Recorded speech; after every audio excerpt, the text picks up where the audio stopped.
Here is Ronald Reagan. Good evening, ladies and gentlemen. Tonight it is my pleasure to appear with Cloris Leachman on the General Electric Theater.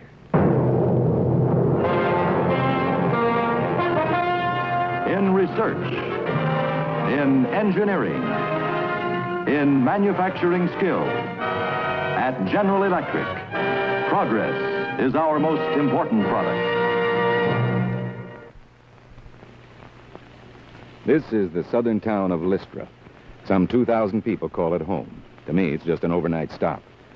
I'm Laren McCall, magazine writer. Specialty, debunking legends, exploding myths. My coming to Lystra is just coincidence. Or fate. Or maybe something else. He's gone, but he's coming back. He's coming back.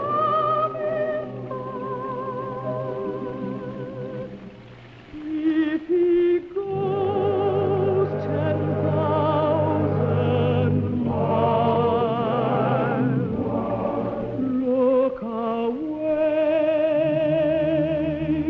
look away over yonder. It's drizzling. Won't you get wet up there? What do you do up north in New York when it rains? We know enough to come in out of the rain. What do you do? We let it rain. Can I help you, mister? Yes, I need a room for the night. Most folks do, even in New York. Say, does New York stick out on me or something? It does on your car plate, son. Oh, well, how about it? Do you have a room? It ain't my place to say. I'm just the bellboy. You better ask Mr. Culpepper. Well, Mr. Culpepper? Uh-huh. You want to register, I expect. Yeah, that's right. Hold on, son. Where are you going? To register. I got it right here. It saves walking.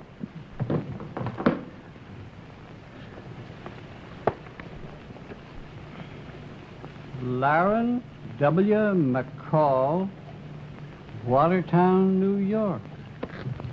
What's the W for? Winton.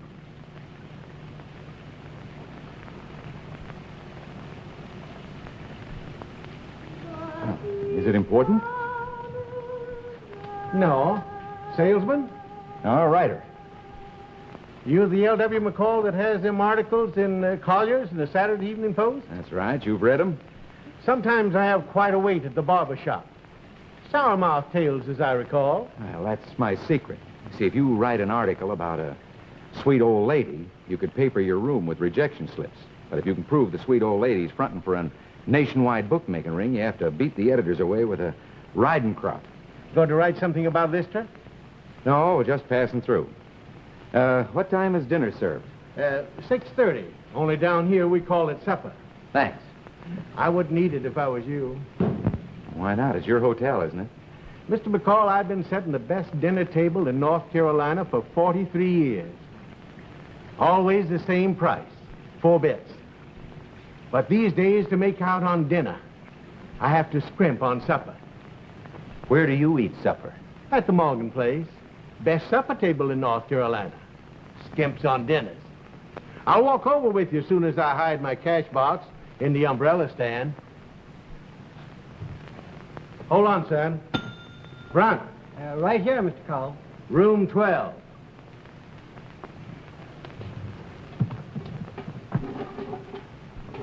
Never mind. I'll take it up later. Yes, sir.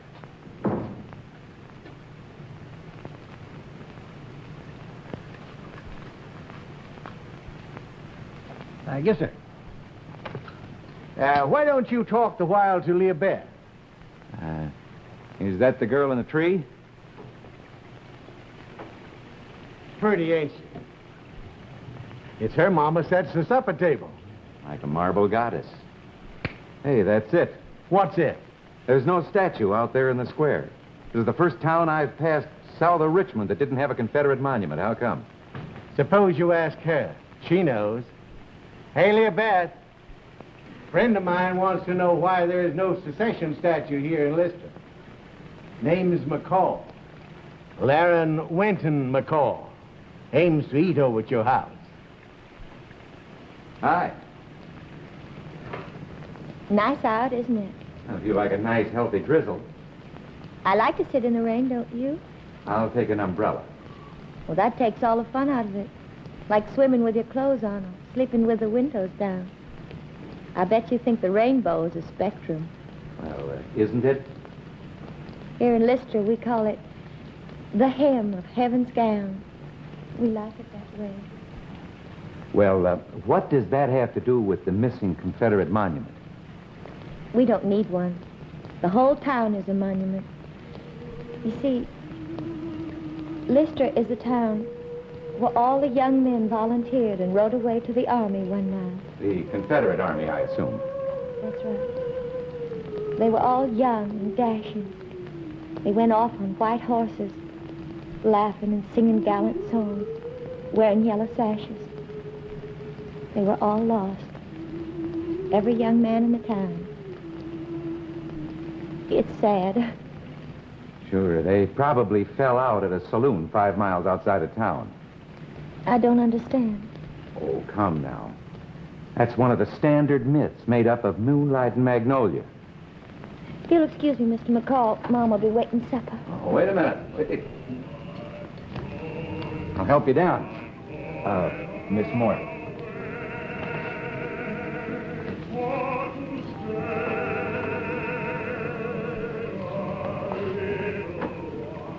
Thank you, Mr. McCall.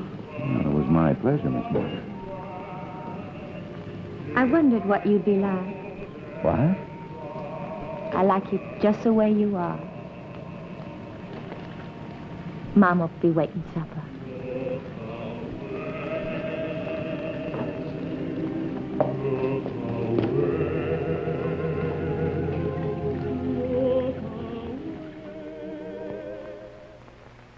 Henry, I told you not to indulge yourself so heartily in pecan pie. I couldn't say no. You know how close to her bosom Bernice regards that pie. You'll be holding hot water bottle to your bosom to the balance of the night. I can tell you that right now. Bernice Morgan, it'll do you no good to pursue me with that coffee pot. Oh, but won't you have just another dab, Mr. Culpepper? Not if I should hang for it. How about you, Mr. McCall? Oh, no, thank you. I've done very well. McCall, that's an odd name. Odd? Well, I mean, there aren't any in Lystra. Who are your people? Mama. When I was a girl, Leader, that was a perfectly proper question. Well, originally, my folks all came from Watertown. Of course, way back, there was one. Say, hey, don't leave those skeletons in the closet. Bernice, I'll thank you to finish off antebellum style with a swallow of that fine peach brandy. It's a Lystra custom, you know. They toasted their ladies in peach brandy just before they went off. They?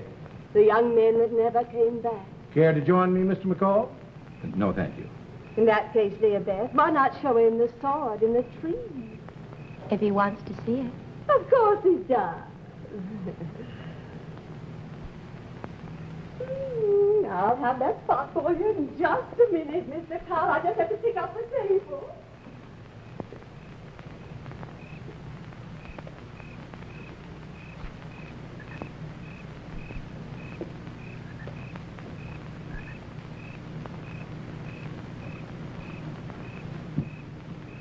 Who put it there?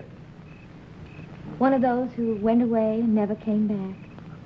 My aunt was living here then. She was my great-great-aunt, really. I was 22, just like she was. And that night, she stood there on the gallery in the moonlight, waiting for her lover to come by and say farewell. He came up the path yonder, and they met. They sat by the edge of the pool and let their fingers in the water lazy-like.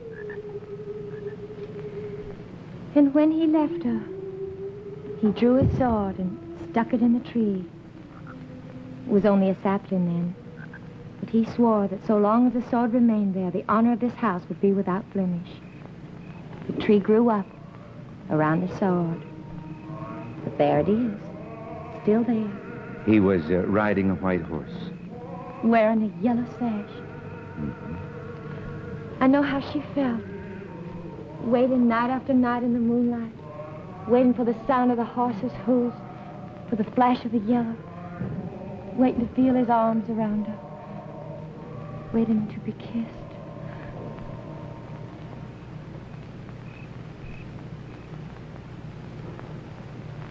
I like to sit out here and let the dew fall all around me. You think there'll be some dew tonight? You want your umbrella. Oh, no, I can take my dew straight. I'll just slip in for a wrap. I'll be back directly.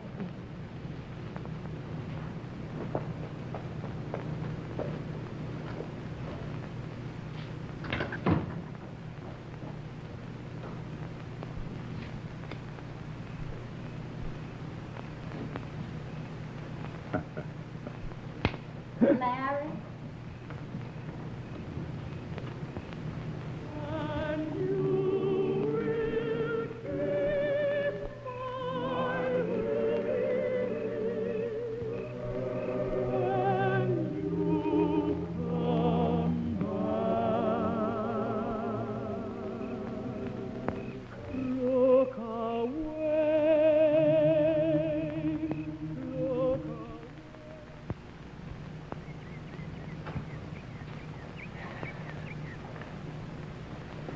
Got in a little late last night, eh, son?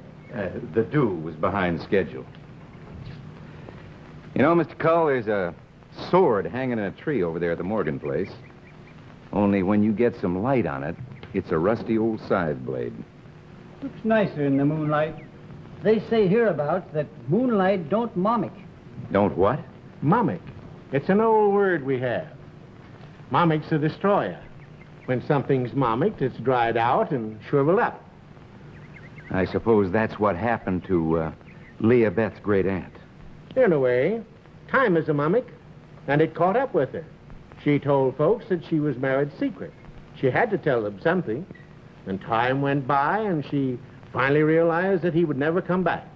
So she puned it up and died of shame and a broken heart. That's a pretty story, Mr. Cull, but it won't sell. The market these days is for balloons with pins in them. That's how I make my living. I just travel around looking for big balloons full of hot air. Sort of a traveling mimic, eh, son? I guess so. You know, Lystra is drugged. This whole town is remembering things that never were. Now, you take Leah Beth. Just as a cross-section, son. Yeah. She's living in a moonlit dream, listening for the sound of horses' hoofs, watching in the moonlight for the flash of yellow sashes. I'll bet you're a whiz-bang writer, son. Suppose I should kiss Leah Beth. Suppose? Mr. Cow, Mama sent me over for a dab of cooking sherry. Delighted, Leah Beth. Run. Yo. Harold, run out back and decant a dab of cooking sherry for Miss Morgan. Why don't you go on with your supposing, Mr. McCall? All right. When a man kisses a girl, he wants her to feel it now, not retroactive to 1860. That was a good year. Leah Beth, it looks pretty in the moonlight. But that sword is a rusty old scythe blade. Is it? We always thought it was a sword. Leah Beth, I saw the mark on the blade where the scythe handle went. You have a real northern imagination, don't you? I'll just go back and save Harold a step. Wait a minute. Last night... Well, you and I know. Last night was the dark of the moon, wasn't it? The kind of night that boy rode off so many years ago. The kind of moon night you dream he might come back. Last night was no dream. Wasn't it?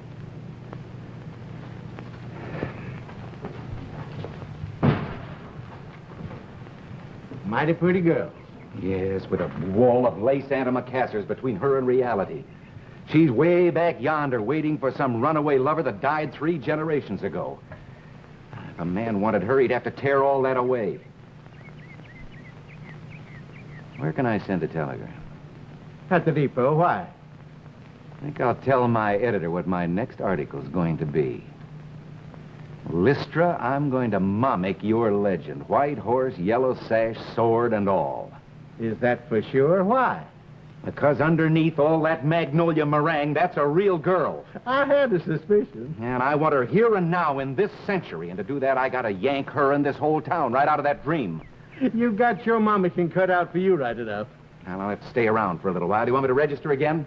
That's all right, son. I signed you up for a couple of weeks last night.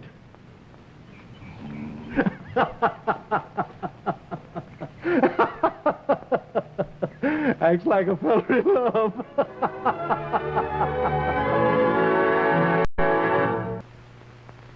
And now the second act of Let It Rain, starring Ronald Reagan with Cloris Leachman.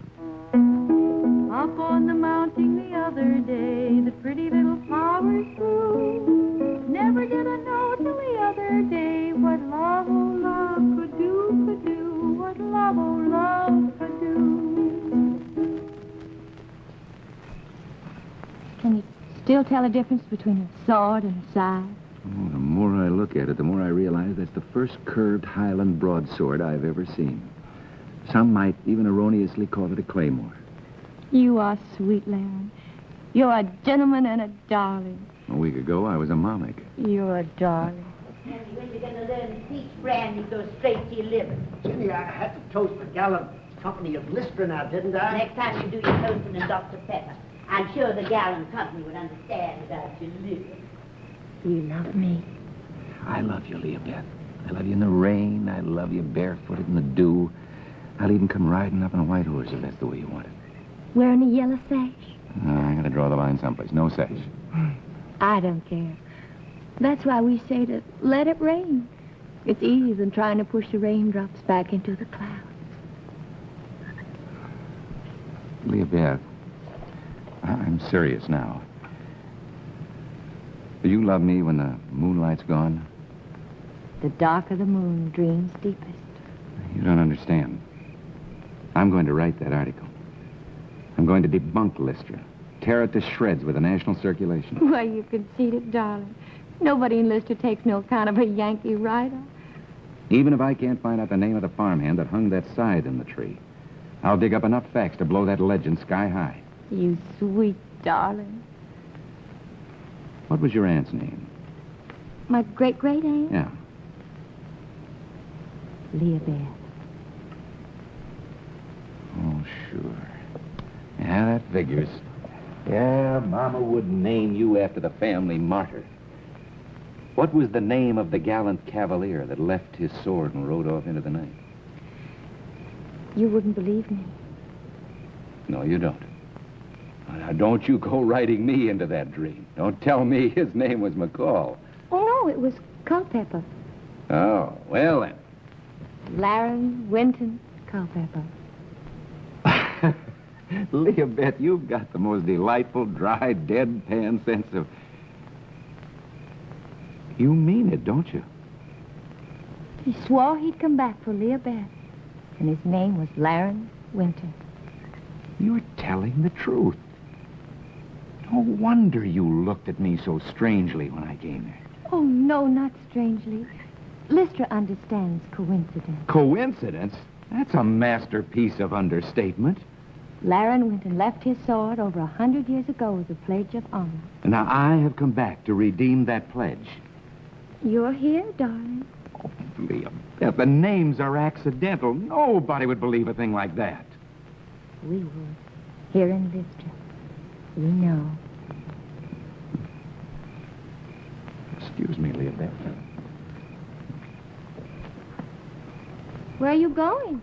I gotta make a phone call. But he's coming back, though he go 10,000 miles.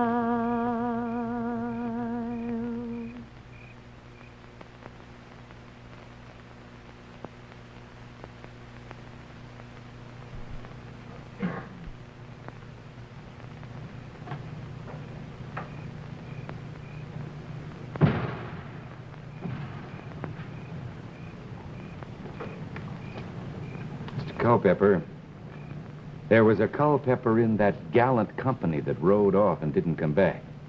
My great-great-uncle. How's your daddy? Fine. How did you know who I was talking to? It's like a mule, son. He knows a lot more than he lets on. You know what my father just told me? I was named after my great-grandfather. Great-grandfather's name was Laren Winton. Is that a fact? Story goes that when he came to Watertown, he said he was from New Jersey, but folks said it must have been pretty far south in New Jersey by the way he talked. Chances are he was a Confederate deserter. The family joke was that he was a horse thief. Why a horse thief? Well, Dad said that when he came to Watertown, he was poor as Job's turkey, but he was riding a fine white horse. So Lystra isn't the town where all the boys were lost. Grandpa Winton didn't die in the war. So what do I tell her? I thought you were so all fired up on the truth, son. Everyday prosaic truth. But there's a difference between a lover who rode away to his death and a deserter who left a young girl to die of shame. Well, now you have all the facts to mimic that legend. What are you going to do, son?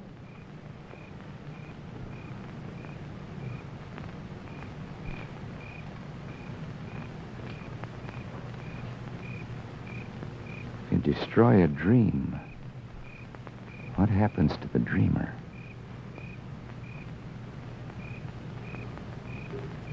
He's gone away.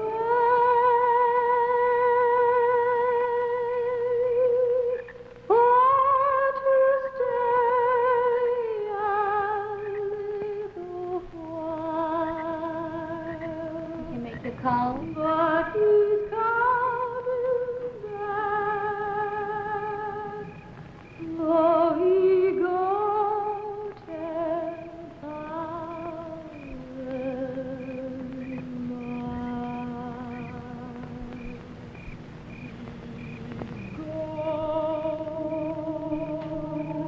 But he's coming back. You know, that's a sword. It's starting to rain. I know, Mama. Let it rain.